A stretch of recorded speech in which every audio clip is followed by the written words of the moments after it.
Hello everyone, welcome to edu plus academy. আমি ইমন sir শুরু করছি তোমাদের ম্যাথের ক্লাস। আমরা পড়ছিলাম সুবিদ্যা স্যারের ম্যাথ সলিউশন, একদম লেটেস্ট এডিশনের যে বই। আজকের চ্যাপ্টার আমাদের লসাগু গসাগু। এর আগে আমাদের দুটো পার্ট অলরেডি হয়ে গেছে, আজকে পার্ট নাম্বার 3। এবং এখানে আমরা আজকেও আবার বেশ কিছু কোশ্চেন, তার কনসেপ্ট সুন্দরভাবে বুঝবো এবং ধীরে সুস্থে প্রত্যেকটা কোশ্চেনকে করব। এবং যে কোনো এক্সাম তোমরা প্রিপারেশন নিচ্ছ, এই বইটা তোমরা কিনতে পারো। ভালো একটি বই, নতুন এডিশন যেটা বেরিয়েছে, আরো বেশ কিছু নতুন প্রশ্ন অ্যাড করেছে, সেগুলোও তোমরা দেখতে পারো এবং তাদের প্রপার সলিউশনের জন্য আমরা রয়েছি। ঠিক আছে, চলো দেরি না করে শুরু করা যাক আজকের ক্লাস। আজকের ক্লাসের প্রথম প্রশ্ন হচ্ছে কোশ্চেন নাম্বার 36। চলো কি বলছে দেখো, বলছে তিনটে চাকার পরিধি 2.5 মিটার, 1.5 মিটার অ্যান্ড 3.5 মিটার।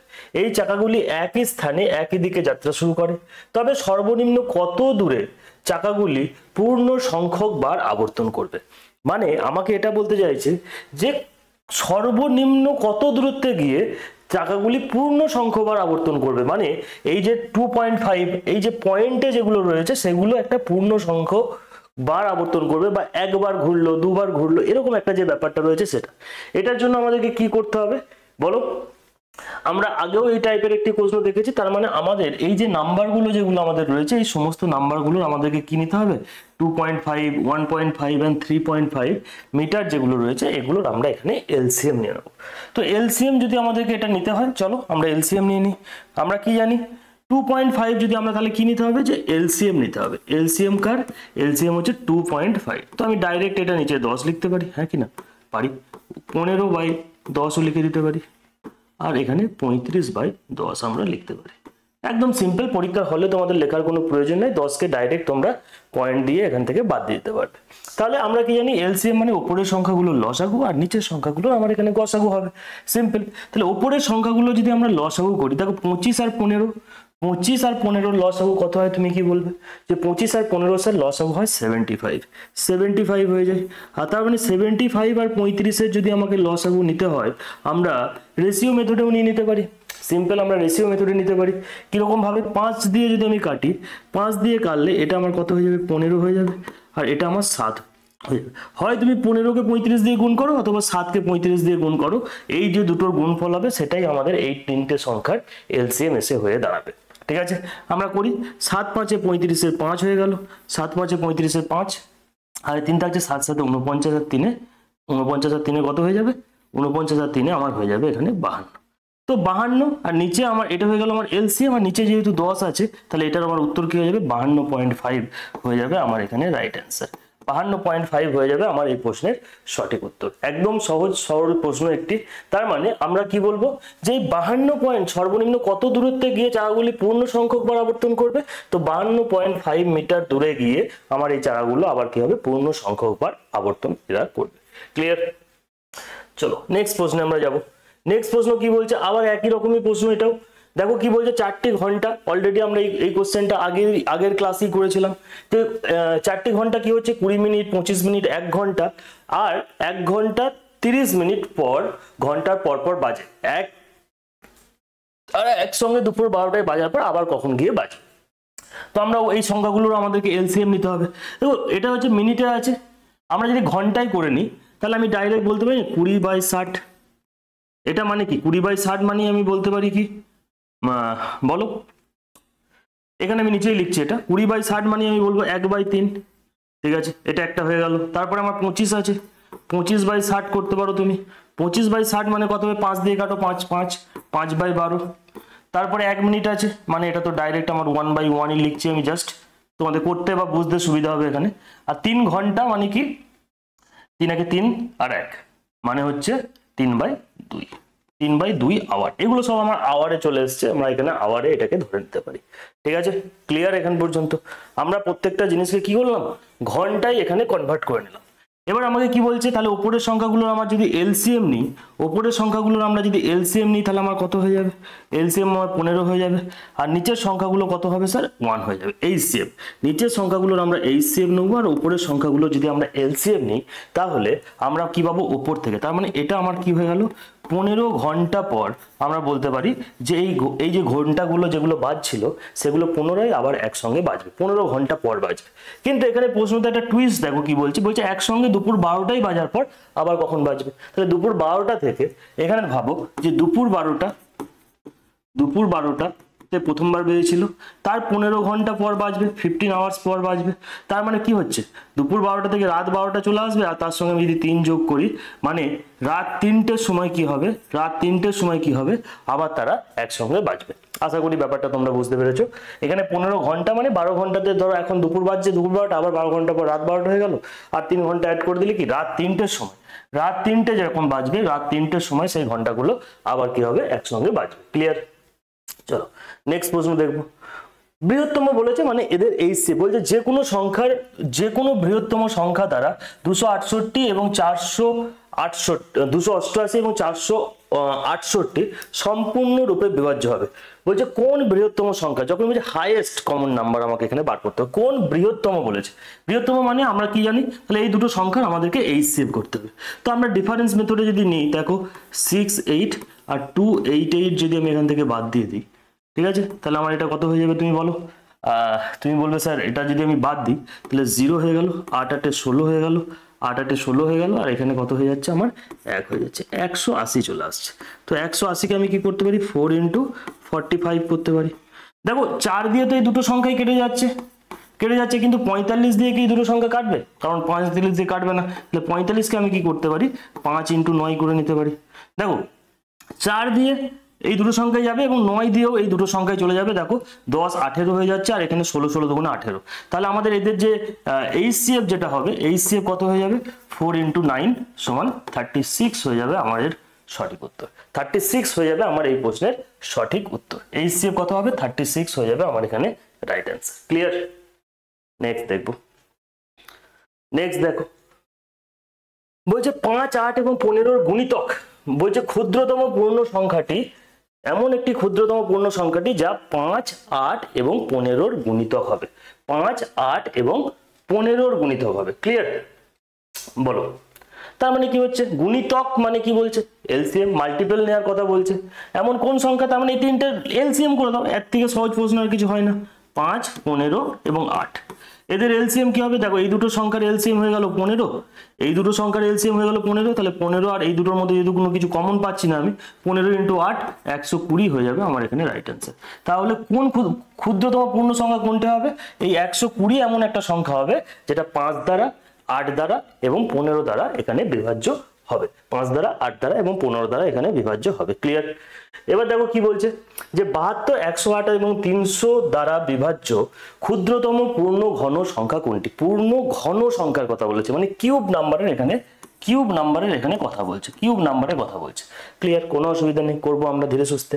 দেখো আমি যদি 72কে এখানে ফ্যাক্টরাইজেশন করি, তাহলে 72কে আমি কি লিখতে পারি, তুমি বলবে স্যার 72কে আমি লিখতে পারি 16, বলো 72কে আমি কি লিখতে পারি এখানে, যদি আমি এটাকে ফ্যাক্টরাইজেশন করি তাহলে আমি 72কে কি লিখতে পারি, তুমি বলবে স্যার 9 8 72 একটা বলতে পারি, বা আমি হ্যাঁ কি না 9 8 আমি 72 বলতে পারি, 36 × 2ও বলতে পারি। কিন্তু দেখো 9 8টাকেই নেবো, কারণ এটাই আমার ভালো সুবিধা হবে। 8 × 9 মানে 8কে আমি কি বলতে পারি, 2 কিউব, আর এখানে হয়ে যাবে 3 স্কোয়ার। এটাকে আমি এইভাবেই ভাঙতে পারি, মানে 2 কিউব and 3 স্কোয়ার, এখানে আমি ফ্যাক্টরাইজেশন করলে আমি এটা পাবো। তারপরে আমার কি দিয়েছে 108কে আমি কি করতে পারি বলো, 108কে যখন আমরা করব, সেই 108কে আমি কি করব, 9 দিয়ে চলে যাচ্ছে এটা, তার মানে আমি বলতে পারি 9 9 1 9, আর এখানে 9 2 18। তো এটা আমার হবে, তার মানে আমি ডাইরেক্ট এখানে বলতে পারি 3 স্কোয়ার × 2 স্কোয়ার × 3, মানে ডাইরেক্ট এটা কি হতো, আরেকটা যদি আমি গুণ করতাম এখানে 9 3 27 × 4 করলেও আমার এখানে 108 চলে আসতো, তাই না। তো ডাইরেক্ট দেখো পরীক্ষার হলে সবসময় যে মাথায় আসবে এরকম কোনো ব্যাপার নেই, আমি সিম্পলি কি করতে পারি, যেটা আমার মাথায় আসছে, আমি দেখতে পাচ্ছি এই নাম্বারটা আমার 9 দিয়ে ভেঙে যাবে, করে নিলাম, তাহলে আমি 3 কিউব পেলাম এখান থেকে আমি কি পেলাম, 3 কিউব × 2 স্কোয়ার, 3 কিউব × 2 স্কোয়ার আমি পেয়ে গেলাম। ঠিক আছে? ক্লিয়ার? তাহলে দুটো কন্টেন্ট হয়ে গেল আমার। 300কে আমি কি করতে পারি, তুমি বলবে স্যার 300কে আমি 25 × 12 করতে পারি। তার মানে আমি এখানে বলতে পারি যে 5 square into 2 square into 4 into 3, 3 আমি পেতে পারি। তো এটাকে যখন আমরা ভাঙবো তখন আমরা কি পাচ্ছি, 5 স্কোয়ার, 2 স্কোয়ার এবং 3 পাচ্ছি। ক্লিয়ার? বলো এখান থেকে কারোর কোনো অসুবিধা আছে? একদম সিম্পল ভাবে বোঝানো হলো, এটাকে জাস্ট আমরা ফ্যাক্টরাইজেশন করলাম। এবার যেহেতু আমরা এবার এই যে কি কি ভ্যালু পেলাম, আমরা একটা 2 পেয়েছি, একটা জায়গায় 3 পেয়েছি, আর 5 পেয়েছি, এই তিনটে সংখ্যাই আমরা পেয়েছি। এবার এটাকে যদি আমাকে কিউব করতে হয়, মানে তিনটে সংখ্যারই আমাকে এখানে কিউব করতে হবে। দেখো ম্যাক্সিমাম যে নাম্বারটা আছে সেটাকেই কিন্তু আমরা এখানে নেব, ম্যাক্সিমাম নাম্বারটাকে আমরা নেব, কিন্তু কিউব যেন হয় বা কিউবের মাল্টিপল যেন হয় সেটা আমাদেরকে মাথায় রাখতে হবে। দেখো এখানে ম্যাক্সিমাম কত আছে তোমরা এখানে দেখতে পাবে যে স্যার এখানে ম্যাক্সিমাম তো 3ই আছে, একটা 3-এর কিউব আছে, 2-এর কিউবই আছে, হয়ে গেল। এখানেও 3-এর কিউবই আছে, 3-এর কিউবই আছে, ঠিক আছে, 3-এর কিউবই আছে। দেখো এখানে 3 আছে, এখানে কিউব আছে, তাহলে সব থেকে বড় নাম্বারটা নেব। 5-এর ক্ষেত্রে এখানে 5-এর স্কোয়ার ছিল, দেখো 5-এর স্কোয়ার ছিল, তাহলে আপনি কেন হঠাৎ করে 5-এর কিউব নিয়ে নিলে? কারণ আমাকে কোশ্চেনটা থেকে 5-এর কিউবই করতে হবে, তাই যদি আমার কমও থাকে তার মানে বাকি যে দুটো রয়েছে যে লেভেলে আমার নিয়ে যাওয়া হয়েছে এই সঙ্গে আরেকটা 5 গুণ করে আমি এটাকে 5-এর কিউব ডাইরেক্ট করে দিয়েছি। তোমরা পরীক্ষার হলেও কি করতে পারো, ডাইরেক্টই এটা তোমাকে 5-এর কিউব করতে হবে। তো 5-এর কিউবের জন্য আমাকে এখানে কি করতে হচ্ছে, ডাইরেক্ট আমাদেরকে আরেকটা 5 এখানে গুণ করতে হয়েছে, কারণ এখানে কিন্তু কিউব নেই। 5-এর ম্যাক্সিমাম যে ভ্যালুটা রয়েছে, পাওয়ারটা যেটা রয়েছে সেটা দেখো 2 রয়েছে। তাহলে আমি এখানে কেন ডাইরেক্ট কিউব বসালাম, কারণ হচ্ছে আমাকে কোশ্চেনে চেয়েছে যেটা আমাকে পূর্ণ ঘন সংখ্যা করতে হবে। অলরেডি আমি দুটো তো পেয়ে গিয়েছিলাম, আর একটা যেহেতু আমার এটা বাকি ছিল, এটাকে ডাইরেক্ট আমি এখানে 5 দিয়ে গুণ করে দিয়েছি। 5 দিয়ে গুণ করার পরেই 3টাকে আমার কিউব করে নিয়ে আসতে হবে। তো পরীক্ষা হলে আলাদা করে এটা লেখার দরকার নেই যে ইন্টু 5, আমি ডাইরেক্ট আমাকে যেহেতু কিউব চেয়েছে আমি 3টে 5-এর গুণ করলেও আমার এখানে উত্তর চলে আসবে। দেখো এখানে আমরা কি পাচ্ছি, 125, আর এদিকে পাচ্ছি কত বলো, 8 পাচ্ছি। 125 ইন্টু 8 মানে কত, 1000 হয়ে যাচ্ছে। দেখো এটাকে আমি দুটো ভাবে বলবো তোমাদেরকে। দেখো 125, 5-এর কিউব হচ্ছে 125, 125 ইন্টু 8 1000, 1000 ইন্টু 27, টোটাল আমার 27000 হয়ে যাবে। 27000 আমার এখানে রাইট অ্যান্সার হয়ে যাবে। বা এটাকে তোমরা এভাবেও করতে পারো। দেখো 3 ইন্টু 6 ইন্টু 5, 2 ইন্টু 3 6, 6 5 30, 30-এর কিউব, 30-এর কিউব মানে হচ্ছে 27, আর তারপরে 3টে 0 চলে আসবে। তো এটাও হতে পারে, দুটো প্রসেসেই তোমরা করতে পারো, উত্তর আমার এখানে একই আসবে। কোনো রকম কোনো সমস্যা থাকার কথা নয় এই প্রশ্নে, কোনো রকম কোনো সমস্যা থাকার কিন্তু এখানে কথা নয়। ক্লিয়ার আছে? তাহলে নেক্সট প্রশ্নে যাব আমরা। বুঝতে পারছো? কোনো জায়গায় অসুবিধা হলে তোমরা অবশ্যই আমাদেরকে জানাবে, আমরা চেষ্টা করব পরের ক্লাসে সেটাকে আরো সুন্দরভাবে রেকটিফাই করে তোমাদের সামনে তুলে ধরে। ঠিক আছে? আশা করি কারোর অসুবিধা হবে না। আমি এই জন্য ক্লাসটাকে খুব ধীরে সুস্থে রেকর্ড করছি, মানে একদম স্লোতে, কোনো তাড়াহুড়ো করছি না। অল্প অল্প করে প্রশ্ন নিয়ে আসছি আমরা প্রতিটা ক্লাসে, যাতে প্রত্যেকটা কোশ্চেন তোমাদের একদম ব্রেনে হিট করে ঢুকে যায়। তারপরেও যদি কোনো অসুবিধা হয়, কোনো একটা জায়গায় মনে হচ্ছে স্যার এই কোশ্চেনটা আমাদের ছেড়ে গেল, বুঝতে পারলাম না, তাহলে অবশ্যই সেটা তোমরা আমাদেরকে জানাবে। আমরা পরের যখন ক্লাস হবে, নেক্সট ক্লাসে সেই প্রশ্নটাকেও আমরা অ্যাড করে তোমাদের জন্য সলিউশন আবার একবার করিয়ে দেবো। ঠিক আছে? চলো, বলছে ক্ষুদ্রতম কোন সংখ্যাটি নির্ণয় করো যাদেরকে, বলছে ক্ষুদ্রতম। দেখো আমরা যখনই ক্ষুদ্রতম বৃহত্তম এই কনসেপ্টটা আসবে না, ক্ষুদ্রতম বলছে মানে least, least common multiple, least ইংরেজিতে চলেছে লিস্ট বা লঘিষ্ঠ, লঘিষ্ঠ মানে ক্ষুদ্রতম। তার মানে আমাদেরকে এই যে তিনটে সংখ্যা রয়েছে এদেরকে এলসিএম করতে হবে। এলসিএম কার কার করবো আমরা, 12, 18 এবং 24, 12, 18 এবং 24। দেখো এই যে 12 আর 24-এর সরি 12, 18 তো নয়, 24 নেই এখানে, 14 আছে। এটা একবার মুছে দিই আমি। 12, 18 নিচ্ছে আমি এখানে, এখানে 14 পেয়েছি। দেখো 12 আর এটা যদি আমি এলসিএম করি, বলো তুমি 12 আর 18 যদি আমরা এলসিএম করি তাহলে এলসিএম কত হবে? তুমি বলবে স্যার এটার হাইয়েস্ট ধরবো, 18 দুগুণে 36 হয়, যেটা আমার 12 দিয়েও কাটবে, 18 দিয়েও কাটবে, তাহলে 36 হয়ে গেল। আর একটা নাম্বার কত পেলাম? 14 পেলাম। দেখো এই দুটোকে যদি আমরা করি, রেশিও মেথডে আমরা চলে আসি, যে এই দুটো তো আমরা আর কমন কি পাচ্ছি, শুধুমাত্র 2 কমন পাচ্ছি। তার মানে আমি বলতে পারি আরামসে যদি 2 কমন পাই, আরো সহজভাবে করো, যদি আমি এটাকে 2 দিয়ে ভাগ করি, একটা আমার 18 হবে, একটা আমার 7 হবে। হয় তুমি 14কে 18 দিয়ে গুণ করো, অথবা 7কে 36 দিয়ে গুণ করো, দুটোই একই অ্যান্সার আসবে এবং সেটাই তোমাদের এখানে এলসিএম হবে। তাহলে দেখুন 7 দেখি করি, 7 6 42, 7 6 কত হয়ে যাচ্ছে আমার? 42 হয়ে যাচ্ছে। 7 6 42, 7 6 42 হয়ে যাচ্ছে 4, 7 3 21 আর 4 25 হয়ে যাচ্ছে, মানে 252 হয়ে যাবে আমার এই তিনটে সংখ্যার এলসিএম। কিন্তু এটাই কি আমার অ্যান্সার? এটাই কি আমার অ্যান্সার? এলসিএমটাই কিন্তু আমার এখানে অ্যান্সার নয়। বলছে ক্ষুদ্রতম সংখ্যাটি নির্বাচন করো যাকে দ্বিগুণ করলে, মানে এটা হচ্ছে এলসিএম কে দ্বিগুণ করলে এই যে নাম্বারটা, মানে এমন একটা সংখ্যা পেয়েছি যেটা এলসিএম পেয়েছি, যাকে দ্বিগুণ করেছি, কিন্তু এটাকে দ্বিগুণ নয়, এটাকে আমরা যদি অর্ধেক করে দিই তারপরেই কিন্তু আমাদের এখানে অ্যান্সার। যেহেতু দ্বিগুণ করতে বলেছে তাই আমরা এটাকে হাফ করে দেবো, 126 হয়ে যাবে আমার এখানে রাইট অ্যান্সার। দেখো 126 এমন একটা সংখ্যা যেটাকে আমরা কি করতে পারবো, দ্বিগুণ করলে, মানে যখন আমরা এই 126কে দ্বিগুণ করব তখন এই তিনটে সংখ্যা দ্বারাই কাটবে। 126 কিন্তু এই তিনটে সংখ্যা দ্বারা ডিভিজিবল হবে না, এই কথাটাও কিন্তু তোমাদেরকে মাথায় রাখতে। 126 হবে না। দেখো 126কে তুমি 12 দিয়ে ভাগ করতে পারবে? হবে না স্যার। 14 দিয়ে করতে পারবে? হবে না। তো সিম্পলি আমি কি বলবো যে আমরা কি দিয়ে করতে, 14 দিয়ে তো হয়ে যাবে, কিন্তু আমার 12 দিয়ে কি হবে? 12 দিয়ে হবে না। তো সেক্ষেত্রে আমরা এখানে কি বলবো, আমরা এখানে এটা বলবো যে স্যার আমার এখানে কি হচ্ছে যে এই সংখ্যাটা যদি আমি দ্বিগুণ যখন করব তখন এই তিনটে নাম্বার দ্বারাই আমার এখানে ডিভিজিবল হবে, এই তিনটে নাম্বার দ্বারাই আমার এখানে ডিভিজিবল হবে। চলো নেক্সট প্রশ্নে যাবো। বলছে ক্ষুদ্রতম সংখ্যা নির্ণয় করো, ক্ষুদ্রতম সংখ্যা নির্ণয় করো যেখানে 12, 18, 24, 30 দ্বারা ভাগ করলে প্রতি ক্ষেত্রে 4 ভাগশেষ থাকবে। দেখো এটা খুব ভালো একটি প্রশ্ন, একবারে সুন্দর সহজভাবে আমি তোমাদেরকে বোঝাবো, জিনিসটাকে একটু বোঝার চেষ্টা করবো। বলছে প্রতি ক্ষেত্রেই আমার কি হবে, প্রতি ক্ষেত্রেই আমার 4 ভাগশেষ থাকবে। এটা আমরা ডাইরেক্ট অপশন টেস্ট করে করতে পারি, এটাকে দেখে নাও। দেখো 4 ভাগশেষ থাকবে মানে তুমি ভাবো যে এখানে 366 আছে, আমি প্রথম কোশ্চেনটা একটু তোমাদের জন্য লিখছি। 366 থেকে যদি আমি 4 বাদ দিই তাহলে এটা আমার কত হবে, 362 হবে। ক্লিয়ার? আমি যদি 368 আছে অপশন নাম্বার বি এ, বা 384 আছে, এখান থেকে যদি আমি 4 বাদ দিই তাহলে আমার কত হবে, 380 হবে স্যার। তাহলে আমি ডাইরেক্ট লিখছি এবার এই প্রসেসে, 334 থেকে 4 বাদ দিলে কত হবে, 360 হবে। আর আমি 364 থেকে ধরে নাও, এটা আমি পরেরটা লিখে দিয়েছি আগে, এটাকে ঠিক করে দিই। অপশন সি থেকে 334 আছে, তার মানে এটা আমার কত হয়ে যাবে, 330 হবে আর 360 হবে। তো এই 4টে নাম্বার আমি এখানে প্রথমেই পেয়ে গেলাম। এটা তোমাকে পরীক্ষা হলে লেখারও দরকার নেই, তুমি মুখে মুখেই করতে পারো যে স্যার এটা আমার হবে। এবার দেখো এখানে কি বলছে যে এই যে সংখ্যাগুলো রয়েছে সেটা 12, 9, 4 এবং 30 দ্বারা বিভাজ্য হতে হবে, 30 দ্বারা বিভাজ্য হতে হবে। দেখো সিম্পলি আমাকে জানি যে এখানে একটা নাম্বার কি রয়েছে, 18 রয়েছে। তো 18 দিয়ে যে সংখ্যাটা আমার বিভাজ্য হবে সেই সংখ্যাটা আমার 2 দিয়েও হবে স্যার, সেই সংখ্যাটা আমার 9 দিয়ে হবে। তার মানে এখানকার যে সংখ্যাটা রয়েছে 18 দ্বারা বিভাজ্য হতে গেলে সেই সংখ্যাটাকে আমার অবশ্যই কি হতে হবে, 9 দ্বারাও বিভাজ্য হতে হবে। হ্যাঁ কি না বলো? সেই সংখ্যাটাকে আমার 9 দ্বারাও বিভাজ্য কিন্তু হতে হবে। তাহলে আমি দেখবো যে এই সংখ্যাগুলোর মধ্যে কোন সংখ্যাটা 9 দ্বারা বিভাজ্য হচ্ছে না, যেটা হবে না সেটাই কোনো এর উত্তরের মধ্যে কিন্তু আসবে না। দেখো 6 আর 3 যোগ করলে 9 হয়, 2 অবশিষ্ট থাকছে, এই সংখ্যাটা আমার 9 দ্বারা কাটবে না, হলো না। 8 আর 3 যোগ করলে 11 হয়, এই সংখ্যাটা আমার 9 দ্বারা কাটবে না। 3 আর 3 6 হয়, এই সংখ্যাটা আমার 9 দিয়ে কাটবে না। আর এই দুটোকে যোগ করলে 9 হচ্ছে, অতএব এই তিনটে তো আমার উত্তর হবেই না। অতএব ডাইরেক্ট আমি বলতে পারি আমার অপশন নাম্বার ডি হয়ে যাবে এখানে কারেক্ট অ্যান্সার। কি হলো, বুঝতে পারলে না বলো?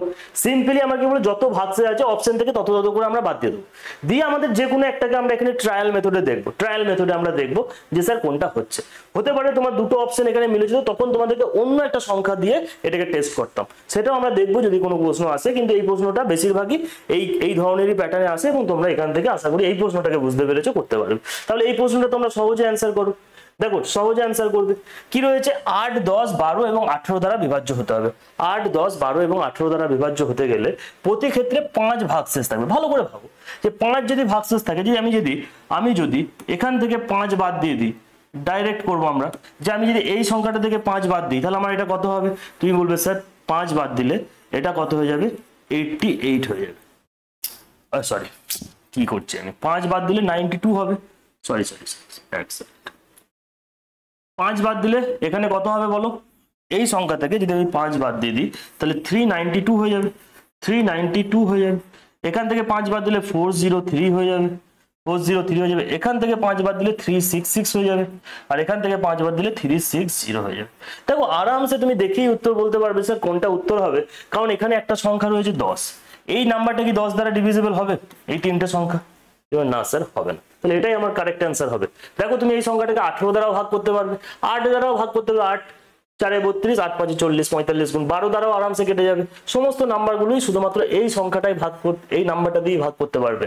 এবং মানে এখানে উত্তর আমার কি হবে 365। তুমি যদি 365কে 10 দিয়ে ভাগ করো, তুমি 12 দিয়ে ভাগ করো, 18 দিয়ে ভাগ করো, যা দিয়ে ভাগ করো না কেন, দেখবে ভাগশেষ আমার কত আসবে, 5 আসবে। তাহলে আমরা কত সহজে এটার উত্তর করতে পারলাম যে আমরা কি করব, অপশন টেস্ট করে এই কোশ্চেনটা করব। যখন ভাগশেষ বলবে অপশন থেকে জাস্ট বাদ দিয়ে দেবো, এবং যে কোনো একটা সংখ্যার আমরা ডিভিজিবিলিটি রুলের ক্লাসটা অবশ্যই তোমাদের জানা দরকার। দেখো অঙ্ক এমন একটা সাবজেক্ট যেখানে একটা টপিকের সঙ্গে অন্য আর একটা টপিক ভীষণভাবে লিঙ্ক আপ করে। অতএব তোমাদেরকে এই জিনিসটা বুঝতে হবে যে আমাদেরকে একটা সিকোয়েন্স মেনটেন করে যদি আমি ক্লাসগুলো করি, তাহলে সেইগুলো আমাদের জন্য খুব ফ্রুটফুল হবে, বেনিফিটেড হবে। ক্লিয়ার? তো আশা করি তোমরা এখান থেকে কারোর কোনো সমস্যা নেই, এই সমস্ত কোশ্চেনগুলো তোমাদের ক্লিয়ার হয়ে গেছে। এটা তোমরা এবার করতে পারবে। কি বলছে দেখো, বলছে ক্ষুদ্রতম পূর্ণবর্গ সংখ্যা যেটা 16, 8 এবং 32 দ্বারা বিভাজ্য হবে। 16, 8 এবং 32 দ্বারা বিভাজ্য হবে, এটা ক্ষুদ্রতম পূর্ণবর্গ সংখ্যা। যখন এই ধরনের প্রশ্ন দেবে ভাই, তখন আমাদের সিম্পল কাজ কি হবে, যে এটাকে ফ্যাক্টরাইজেশন করে নেওয়া।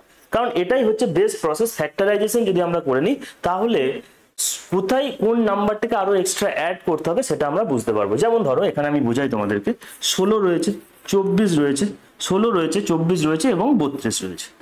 আমরা কি জানি, 16 মানে 2 টু দি পাওয়ার 4 সমান 16। এটা আমরা পূর্ণ বর্গ সংখ্যা একটা হয়ে যাচ্ছে। ক্লিয়ার? এটাকে যদি আমি করি, দেখো 8 2 কিউব হয়ে গেল ইন্টু 3, এটা সমান 8 হবে। এটা আমার 16 3 to the power 2 to the পাওয়ার 5, হ্যাঁ কি না, 3 টু দি পাওয়ার 5 হবে, 2 টু দি পাওয়ার 5 হবে। এটা মানে হচ্ছে আমার 32। ওকে, তার মানে আমি কি বললাম যে 2 এর হাইয়েস্ট পাওয়ারটাকে আমরা নেবো। 2 এর হাইয়েস্ট পাওয়ার স্যার এখানে 5 আছে। তাহলে দেখো 5 এর সঙ্গে আমাকে কি করতে হবে, আর একটা 2 কে গুণ করতে হবে, তারপরে এটা 2 টু দি পাওয়ার 6 হবে, তারপরে এটা 2 টু দি পাওয়ার 6 হবে। কারণ এটাকে আমাকে পূর্ণ বর্গ সংখ্যা নিতে হবে, স্কোয়ার নাম্বার এখানে করতে হবে। তো 2 4 6 এই সমস্ত এইরকম টাইপের আমাকে এটাকে নিয়ে আসতে হবে। ক্লিয়ার? এখানে দেখো একটাই সংখ্যা 3 আছে, তাহলে 3 এর সঙ্গেও আমাকে কি করতে হবে, আরেকটা 3 গুণ করতে হবে। 3 যদি আমি গুণ করি, তাহলে আমার এটা কত হয়ে যাবে স্যার, 9 হবে। তারপরে এটা আমার এখানে স্কোয়ার নাম্বার হবে। তো এই দুটোর মাল্টিপেলই আমার কি হয়ে যাচ্ছে, এই দুটোর মাল্টিপেল আমার এখানে কি হচ্ছে, এটাই আমার এখানে উত্তর হয়ে যাবে। এবার তুমি বলবে স্যার, এবার তোমাকে বলো এটাই হচ্ছে আমার এখানে উত্তর। 2 টু দি পাওয়ার 6 মানে কত হচ্ছে স্যার, 64 হয়ে যায়। মানে 2 টু দি পাওয়ার 6 মানে 2 টু দি পাওয়ার 5 মানে কত হচ্ছে, 32। তাহলে 32 ইন্টু 2 মানে আমার কত হচ্ছে বলো, 2 টু দি পাওয়ার 5 মানে কি 32, এটাই তো আমি এখানে ড্যাশ লেখা আছে, ইন্টু 2 মানে 32 ইন্টু 2 64 হয়ে যাবে। ইন্টু যদি আমি 9 করি, 9 4 আমার 36 হবে, লাস্টে আমার 6 উত্তর আসবে। দুটো তিনটেতে আছে, ঠিক আছে, দরকার নেই, হাতে থাকছে 3, 9 6 54, 3 7 5 6 7 5 6 হয়ে যাবে, 5 7 6 576 হয়ে যাবে আমার এখানে রাইট অ্যান্সার। 576 হওয়ার এই কোশ্চেনের সঠিক উত্তর হয়ে যাবে। ক্লিয়ার? কোনো সমস্যা আশা করি নেই। নেক্সট প্রশ্নে চলো আমরা। নেক্সট প্রশ্ন যাব, কি বলছে, একই রকম প্রশ্ন, ন্যূনতম তার মানে এই যে সংখ্যাগুলো রয়েছে এটাকে সমান লাইনে যদি পূর্ণ বর্গকারে সাজানো যেতে পারে, আবার সেই একই রকম প্রশ্ন, তাহলে আবার আমরা একই রকম প্রসেসই করবো। এই প্রশ্নটা তোমরা ঝটপট উত্তর দাও। এটাও আমার কি বলেছে, একই রকম বলেছে। তাহলে দেখো 12 আছে, 12কে আমি কি লিখতে পারি, 12 মানে 4 ইন্টু 3 মানে 2 স্কোয়ার ইন্টু 3 লিখতে পারি। আর তারপরে কি আছে, 15 আছে, তুমি বলবে স্যার 3 ইন্টু 5 লিখে দিন, অসুবিধা নেই, হয়ে যাবে। তারপরে আমার কি আছে, 18 আছে, 18 মানে আমি বলতে পারি 3 স্কোয়ার মানে হচ্ছে 9 ইন্টু 2। তার মানে আমি এখানে দুটো তিনটে নাম্বার পেলাম, 2 পেলাম, 3 পেলাম আর 5 পেলাম, 2 পেলাম, 3 পেলাম এবং 5 পেলাম। দেখো এখানে 2 এর স্কোয়ার আছে, 3 এর স্কোয়ার আছে, 5 একটা আছে কারণ এটাকে আমাকে দুটো করে নিলি, তাহলে এই তিনটের ভ্যালুই আমার মিটে যাবে। তাহলে এটাকে আমরা ইন্টু 2 করে দেবো। ইন্টু 5 দুগুণে 6 আর 2 5 দুগুণ, দেখো 2 3 6, 2 3 6 আর 5 6 আর 5 30 হয়ে যাচ্ছে। তো 30 এর স্কোয়ার করে দেবো, 30 এর স্কোয়ার মানে হচ্ছে 900 এবং এটাই আমার এখানে কারেক্ট অ্যান্সার হবে, এটাই আমার এখানে কারেক্ট অ্যান্সার হবে। আশা করি বুঝতে পেরেছো, কারোর কোনো সমস্যা নেই, কারণ আগে অলরেডি আমরা এই প্রশ্নটা আরেকটা তোমাদেরকে এই জন্য করিয়ে রেখেছি, আগেও হয়েছে। মানে এটা রিপিটেড টাইপ বলতে পারি আমরা, অনেকগুলো টাইপের মধ্যে এটা আমাদের কাছে একটা রিপিটেড টাইপ। দেখো ক্ষুদ্রতম কোন সংখ্যা থেকে 8 বিয়োগ করলে বিয়োগফল 21 27 এবং 33 এবং 55 দ্বারা ডিভিজিবল হবে। একই প্রসেসে করবো। যদি আমরা এখান থেকে 8 বাদ দিই, তাহলে এটা কত হয়ে যাবে স্যার, 1482 হয়ে যাবে প্রথম কথা। এখান থেকে যদি আমি 8 বাদ দিই, তাহলে 8 বাদ দিলে 397 হয়ে যাবে, হ্যাঁ কি না, হয়ে যাবে। এখান থেকে যদি আমি 8 বাদ দিয়ে দিই, তাহলে আমার কত হয়ে যাবে, 482 হয়ে যাবে। কারো কোনো সমস্যা, কারো কোনো সমস্যা নেই। এবার দেখো এখানে কি কি নাম্বার রয়েছে, তুমি বলেছো 27 আছে, 27 আছে মানে 3 ইন্টু 9 তার মানে এই প্রত্যেকটা সংখ্যা যেটাই আমার উত্তর হোক না কেন সেটা অবশ্যই 9 দ্বারা ডিভিজিবল হতে হবে। তাহলে এই নাম্বারটা কি 9 দ্বারা ডিভিজিবল? দেখো 8 আর 1 9 হয়ে যাচ্ছে, 6 পড়ে যাচ্ছে, এটা উত্তর হবে না। 9 কেটে যাচ্ছে, 7 আর 3 10 আর 1 11 হয়ে যাচ্ছে, এটাও আমার হবে না।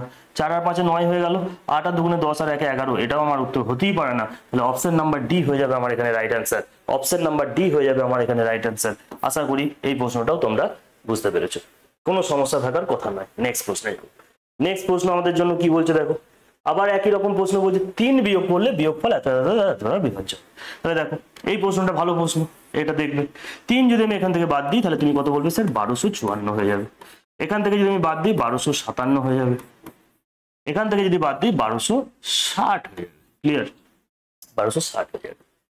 এবার দেখো, এবার দেখো আমাকে কি নাম্বার আছে আমার কাছে, এখানে 36 আছে। সবসময় 9টাকে ট্রাই করবো, কারণ 9টা দিয়ে আমাদের ক্যালকুলেশন করতে সুবিধা হয়। অন্য কিছু যে কোনো নাম্বার দিয়ে তুমি করতে পারো, কিন্তু আমরা 9টাকে কেন প্রেফার করি?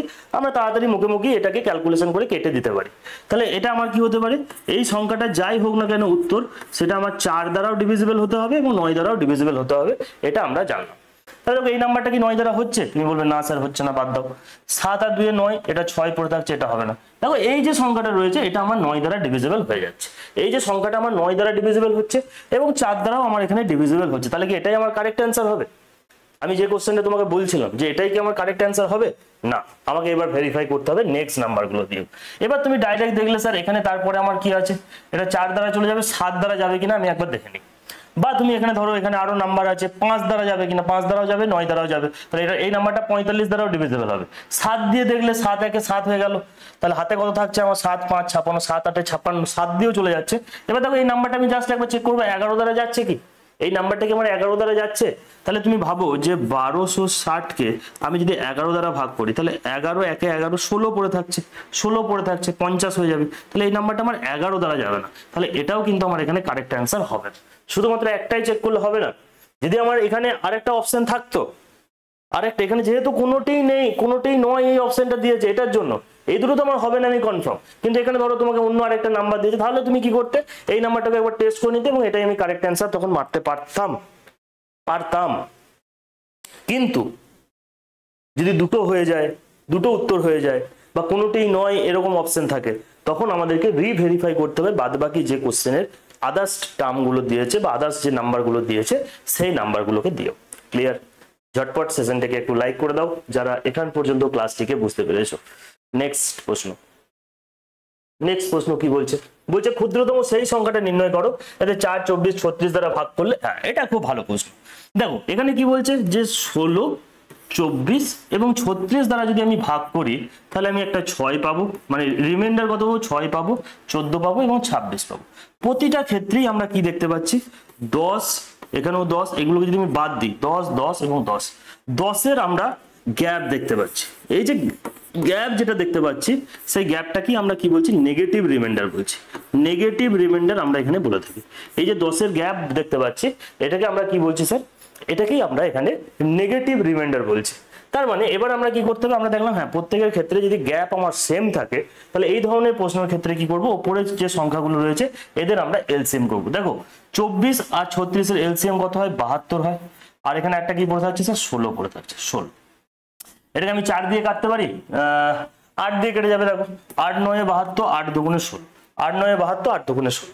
তাহলে এই দুটোকে হয় এদিকে দিকে গুণ করবো, এদিকে 16 × 9 মানে হচ্ছে 144 হয় স্যার। 16 9 144 হয়, এটাই হয়ে যাবে আমার এখানে এলসিএম। কিন্তু আমাকে এখানে যেহেতু বলছে ক্ষুদ্রতম সেই সংখ্যাটা নির্ণয় করে যাকে বাদ দিলে এত ভাগশেষ থাকবে। এবার রিমাইন্ডিং নেগেটিভ রিমাইন্ডার আমার কত আছে? যেহেতু -10 বা 10 আমার নেগেটিভ রিমাইন্ডার আছে, তাহলে এই প্রত্যেকটা সংখ্যা থেকে আমি কি করব? 10 বাদ দিয়ে দেবো। তাহলে আমার উত্তর কত চলে আসবে? 134 হয়ে যাবে আমার এখানে সঠিক উত্তর। 134 হয়ে যাবে আমার এখানে সঠিক উত্তর। চলো নেক্সট প্রশ্নে যাব। আশা করি বুঝতে পেরেছো আগের প্রশ্নটা, তাহলে এই প্রশ্নটাও তোমরা করতে পারবে। আগের প্রশ্নটা বুঝতে পারলে এই প্রশ্নটাকেও তোমরা এখানে আরামসে করতে পারবে। কি বলছে? ক্ষুদ্রতম সেই সংখ্যাটি নির্ণয় করো যাকে 16 14 এবং 36 দিয়ে ভাগ করলে যথাক্রমে, আচ্ছা এটা মনে হচ্ছে রিপিট হয়ে গেছে, এক সেকেন্ড, 50-এর কোশ্চেনটা। ক্ষুদ্রতম সেই সংখ্যাটাকে 20 25 35 এবং 40, তাহলে আরামসে দেখো কিছু মুখোমুখি হয়ে যাবে। দেখো তুমি 20 থেকে 15 মানে তুমি ভাবছো যে স্যার -5 আসছে, 25 মানে 5 আমার রিমাইন্ডার আসছে, এবার এটাকে আমরা কি বলছি, নেগেটিভ রিমাইন্ডার। তোমরা এটাকে নেগেটিভ রিমাইন্ডার 15 থেকে 20 যাবে, তাহলে কত হচ্ছে -5, 20 থেকে 25 যাবে, তাহলে কত হচ্ছে -5। সবগুলোর ক্ষেত্রেই দেখো আমরা এখানে -5 পাচ্ছি। এটাকে কোনো খাতায় লেখার দরকার নেই, পরীক্ষার অ্যাপ্রোচ কি হবে আমি খাতায় লিখবো, আমি জাস্ট দেখে নিলাম আচ্ছা 15 থেকে 20 তাহলে -5, এটাও -5, সমস্ত গুলোর ক্ষেত্রেই আমার যখন সেম থাকছে তখন তো আমার কাছে ইজি। তার মানে আমাকে জাস্ট করতে কি হবে, আমাকে এলসিএম নিতে হবে কার, 20, 25, 35 এন্ড 40। দেখো 20 আর 40 এর এলসিএম কত হয়, তুমি বলবে স্যার 40 হয়, তার মানে এটাকে আমার দরকার নেই। তাহলে 25 আর 40 এর এলসিএম কত হয়, 25 আর 40 এর এলসিএম হয়ে যাবে স্যার 200। 25 আর 40 এর এলসিএম কত হয়ে যাবে, 25 আর 40 এর এলসিএম হয়ে যাবে স্যার 200, তাহলে 100, 200। আর এর মধ্যে 35 রয়েছে, তাহলে দেখো এটাকে আমি কি দিয়ে কাটতে পারি, 5 দিয়ে কাটলে এটা 5 × 7 হয়ে গেল, এটাকে 5 দিয়ে কাটলে 40 হয়ে গেল। হয় তুমি এটার সঙ্গে 7 গুণ করলে কত হয়ে যাবে, 1400 হয়ে যাবে। তো 1400 এই সমস্ত নাম্বারগুলোর এলসিএম কত হয়ে যাবে, এলসিএম হয়ে যাবে আমার এখানে 1400। আর যেহেতু এখানে -5 আছে তাহলে এখানে -5 করব, তাহলে উত্তর কত হয়ে যাবে, 1395 হয়ে যাবে আমার এই প্রশ্নের সঠিক উত্তর। 1395 হয়ে যাবে আমার এই প্রশ্নের সঠিক উত্তর। অপশন নাম্বার ডি হয়ে যাবে আমার এখানে correct answer. Option number D হয়ে যাবে আমার এই প্রশ্নের সঠিক উত্তর। কোনো সমস্যা, একদম সুন্দরভাবে এই কোশ্চেনটা তোমাদেরকে বোঝানো হলো। আশা করি তোমাদের ক্লাস ভালো লেগেছে, বুঝতে পেরেছো। এবার আমরা একটু অ্যানাউন্সমেন্ট করব। তোমরা যারা আমাদের ক্লাস রেগুলার নিয়মিত দেখছো অবশ্যই তোমরা আমাদেরকে কমেন্ট সেকশনে জানিও আমাদের ক্লাসগুলো তোমাদের কেমন লাগছে। আর যদি তোমরা আমাদের কাছে ম্যাথ ক্লাস করতে চাও বা ম্যাথ শিখতে চাও, যেখানে আমরা সুবীর দাস তো ইউটিউবে করাবো, এবং যদি কোনো কমপ্লিকেশন আমাদের আসে ইউটিউবে, কারণ তোমরা জানো যে বিভিন্ন সময় কপিরাইটের ইস্যু চলে আসে এই কোনো পার্টিকুলার বইকে পড়ানোর জন্য, যদি আমাদের কমপ্লিকেশন আসে আমাদের প্লে স্টোরে বা আমাদের যে অ্যাপ্লিকেশন রয়েছে এই এডু প্লাস ইমন স্যার, এই যে আমাদের অ্যাপ্লিকেশন রয়েছে, আমাদের অ্যাপ্লিকেশনে তোমাদের জন্য অলওয়েজ এই ভিডিওগুলো এই ব্যাচের মধ্যে কমপ্লিটলি ফ্রি অফ কস্ট থাকবে। যতদিন কোনো কমপ্লিকেশন আসছে না ইউটিউবে থাকবে, তারপরে যারা জয়েন করবে তারা এই ব্যাচের মধ্যে তোমরা এই টোটাল ভিডিওগুলো এখান থেকে দেখতে পাবে। ঠিক আছে, আশা করি তোমরা বুঝতে পেরেছো। আর এই কোর্সে কি আছে, তোমরা যে কোনো এক্সামের প্রিপারেশন নিচ্ছ, যারা রেলওয়ে নিচ্ছ, কেউ এসএসসি নিচ্ছ বা ওয়েস্ট বেঙ্গল পুলিশের প্রিপারেশন নিচ্ছ, তারা আমাদের সঙ্গে অঙ্কের ক্লাসে যুক্ত হতে পারো। অঙ্ক ছাড়াও আমাদের জিকে রয়েছে, রিজনিং এর ক্লাস রয়েছে এবং সায়েন্সের ক্লাসও রয়েছে।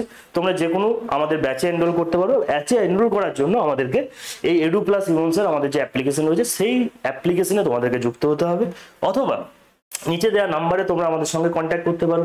নিচে যে নাম্বার দেওয়া রয়েছে সেই নাম্বারে আমাদের সঙ্গে যোগাযোগ করতে পারো। আর এই ব্যাচের এই যে ম্যাথের ব্যাচের ভ্যালিডিটি কত থাকবে, ম্যাথের ব্যাচের ভ্যালিডিটি তোমাদের জন্য থাকবে প্রায় 1.5 বছর, মানে একদম ডিসেম্বরের 2026-এর ডিসেম্বর পর্যন্ত তোমাদের এই ব্যাচের ভ্যালিডিটি তোমাদের জন্য থাকবে। ক্লিয়ার? এবং তার সঙ্গে সঙ্গে লাইভ প্লাস রেকর্ডেড ক্লাস তোমরা পাবে, তার পিডিএফ নোট, এই সমস্ত জিনিসগুলো তো আর বলার কিছু নেই। একটা সমস্ত অনলাইন ক্লাসে বা অনলাইন ব্যাচে যা যা ফেসিলিটিস দেওয়া দরকার আছে সেই সমস্ত কিছু দেবো। আমরা 1-to-1 কন্ট্যাক্ট করব, তোমাদেরকে আরো প্রপার ওয়েতে গাইডেন্স করার চেষ্টা করব। তো অবশ্যই যারা ম্যাথে ভয় পাচ্ছ, মনে হচ্ছে স্যার একটু গাইড পেলে ভালো হয়, তো তারা আমাদের সঙ্গে নির্দ্বিধায় এখানে জয়েন করতে পারো। ঠিক আছে? তো কোনো কিছু কোয়ারি থাকলে তোমরা অবশ্যই আমাদেরকে জানাবে। এটা আমাদের অ্যাপ্লিকেশন, তোমরা দেখতে পাচ্ছ এডু প্লাস ইমন স্যার। প্লে স্টোরে গেলেই তোমরা আমাদের অ্যাপ্লিকেশন দেখতে পেয়ে যাবে। তো সেই অ্যাপ্লিকেশনকেও তোমরা ডাউনলোড করে রাখো, বিভিন্ন সময় বিভিন্ন অফার সমস্ত কিছু আমরা এখানের মধ্যে দিয়ে থাকি। তো সেখান থেকেও তোমরা আরো বিস্তারিত তথ্য এখান থেকে জানতে পারবে। চলো আজকের ক্লাসটা এই পর্যন্তই। অবশ্যই জানিও ক্লাসগুলো তোমাদের কেমন লাগছে। যারা আগের ক্লাসগুলো দেখোনি তারা অবশ্যই দেখে নিও। আজকে এই পর্যন্তই। জয় হিন্দ।